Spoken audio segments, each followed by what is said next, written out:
Sebelumnya, Assalamualaikum warahmatullahi wabarakatuh. Ya, saya dari kelompok 6 akan mempresentasikan tentang komparasi teks Al-Quran dan Bible terkait Talut, Dawud, dan Jalut. Di sini saya tidak sendirian. Saya bersama teman saya yaitu Milatul Maghfirah dan Adelia Yulzilah Damayanti dan saya sendiri. Ya, langsung saja masuk di materinya. Yang pertama yaitu Talut, Dawud, dan Jalut dalam Al-Quran. Kisah Bani Israel dikenal juga dengan bangsa Ibrani atau Hebreu, yaitu kaum Yahudi atau dari kisah agama Yahudi. Disebut dalam Al-Quran ketika membicarakan sejarah agama Yahudi, sebetulnya sama juga dengan membicarakan tentang sejarah Bani Israel. Keduanya sangat susah untuk dipisahkan karena Yahudi sebagai agama hanya didukung mutlak oleh Bani Israel. Talut dan Jalut ini terjadi pada zaman Nabi Musa alaihissalam, mengikuti yang terkenal dengan sebutan Bani Israel. Banyak yang membangkang untuk peperangan memasuki daerah Kanaan atau yang sekarang dikenal dengan sebutan Palestina. Atas pembangkangannya itu akhirnya mereka dihukum oleh Tuhan dengan terperangkap di gurun Sinai selama 40 tahun. Dalam Al-Quran surat Al-Baqarah ayat 249 yang artinya maka tatkala Talut keluar membawa tentaranya, ia berkata, sesungguhnya Allah akan menguji kaum dengan suatu sungai, maka siapa di antara kaum meminum airnya, bukanlah ia pengikutku, dan barang siapa yang tiada meminumnya kecuali seceduk tangan, maka dia adalah pengikutku. Kemudian mereka meminumnya kecuali beberapa orang di antara mereka. Maka tatkala Talut dan orang-orang yang beriman bersama tidak menyeberangi sungai itu, orang-orang yang telah minum berkata, tidak ada kesanggupan kami pada hari ini untuk melawan Jalut dan tentaranya. Orang-orang yang meyakini bahwa mereka akan menemui Allah berkata, berapa banyak terjadi golongan yang sedikit dapat mengalahkan golongan yang banyak dengan seizin Allah, dan Allah bersama orang-orang yang sabar. Saat berjalan di padang gurun sampai mereka haus, saat itu matahari sangat panas, nasinya tak minta, sehingga menyebabkan pasukan tentara Israel kehausan. Para prajurit bergegas ke sungai dengan meminum airnya, kecuali beberapa dari mereka, hanya 314 orang, tidak meminum air dari sungai dan mematuhi perintah Nabi Allah dan perintah raja mereka, yaitu Talut. Pasukan Talut yang lainnya melanjutkan perjalanannya menyeberangi sungai Yordan hingga tiba di lokasi pasukan Amalek. Pasukan pemberani Jalut ini pasti akan menghancurkan kita. Namun para pengikut tentara yang bertekad untuk mati ini mengatakan betapa banyak kelompok kecil yang telah mengalahkan kelompok besar dengan seizin Allah, dan Allah bersama dengan orang-orang yang sabar. Jalut lantang berteriak, Talut, keluar untuk berduel denganku, atau utuslah seorang untuk berduel denganku. Jika aku bisa membunuhmu, maka kerajaanmu akan menjadi milikku. Sebaliknya, jika kamu dapat membunuhku, maka kerajaanku akan menjadi milikmu. Tidak ada satupun dari mereka untuk melangkah keluar. Daud sangat marah, darahnya tanpa mendidih. Dia sangat marah dengan orang-orang pengecut. Kemudian dia melangkah keluar dari barisan dan menjawab, Aku akan melawanmu, wahai orang Sidak berdaya. Daud pun berjalan mendekati Jalut.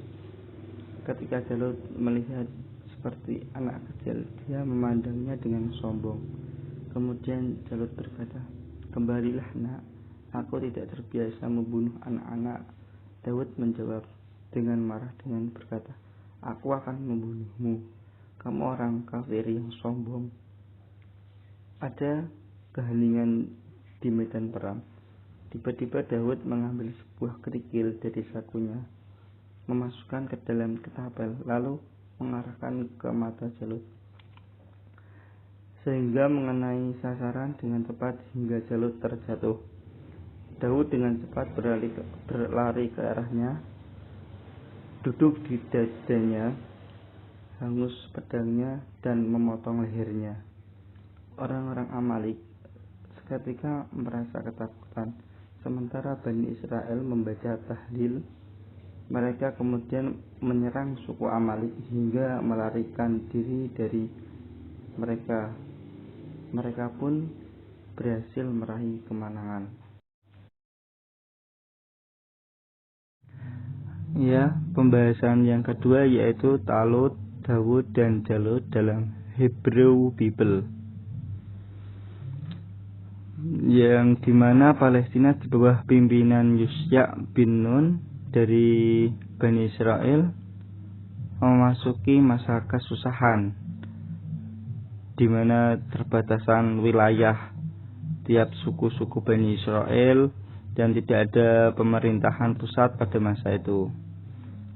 Saat masa-masa sulit, diangkat seorang hakim yang memimpin pengadilan hukum untuk berperan sebagai penguasa dan pimpinan militer.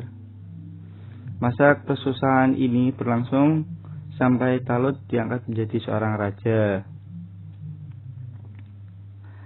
Penobatannya menjadi Bani Israel memasuki masa kerajaan Kan'an, dan Alkitab menyebut bahwa pihak yang menindas Bani Israel adalah orang Filistin. Alkitab menjelaskan bahwa pertemuan terjadinya antara orang Israel dan orang Filistin awalnya yaitu Daud pergi ke medan perang karena ayahnya mengirimnya hanya untuk menanyakan tentang saudara-saudara Daud yang berada di tentara Talut untuk memberi mereka makanan.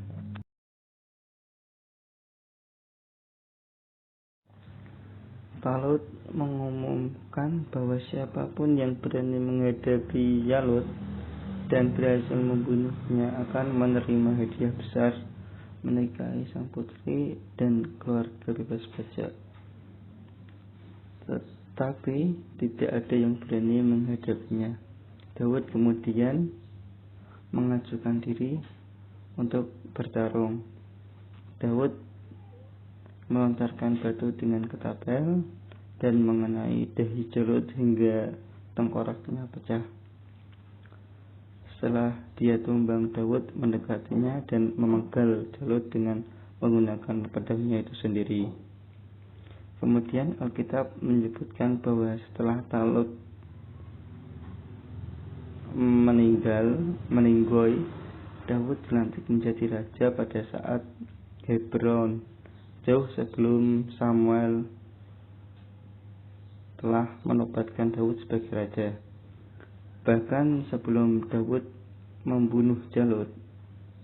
Namun pelantikan oleh Samuel hanya disaksikan oleh keluarga Daud saja.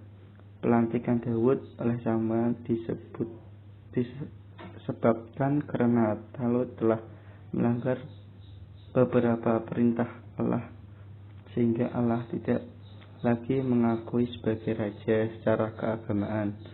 Secara politis, Daud dilantik sebagai raja setelah Talut mengangkat Daud saat itu berusia 30 tahun. Keemasan Daud berhasil merebut Yerusalem dan menamakannya menjadi kota Daud. Daud juga beberapa kali menang melawan bangsa Filistin, di antaranya pada saat pertemuan di daerah bernama Lembah Parasin dan Lembah Refaim. Disebutkan dalam Alkitab bahwa salah satu putra Daud, Absalom, melakukan pemberontakan sampai Daud harus mengungsi dari Yerusalem. Sumber Alkitab menyebut bahwa Daud wafat pada 70 tahun setelah berkuasa selama 40 tahun. Dia dimakamkan di Yerusalem. Dalam Midrash disebut bahwa Adam memberikan 70 tahun dari usia pada Daud. Menurut Yudaisme, Daud merupakan seorang nabi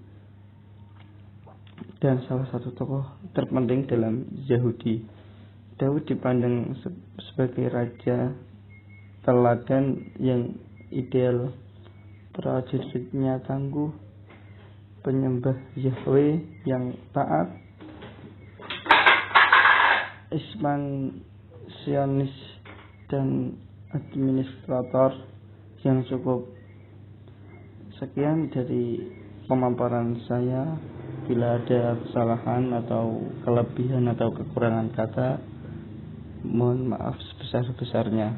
Billahi taufiq wal hidayah. Assalamualaikum warahmatullahi wabarakatuh.